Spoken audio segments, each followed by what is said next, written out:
You ask Tiger to calculate. This deals with linear inequalities with one unknown.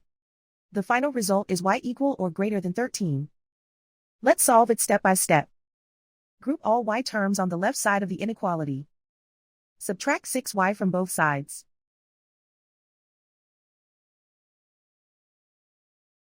Group like terms.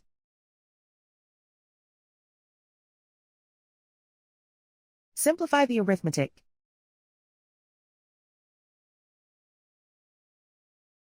Group like terms.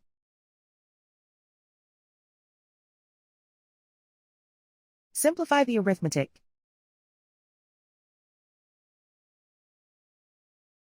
Group all constants on the right side of the inequality. Add 4 to both sides.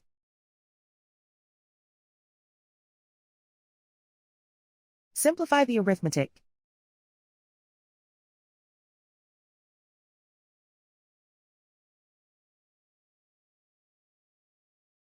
Plot the solution on a coordinate grid. And so the final result is y equal or greater than 13.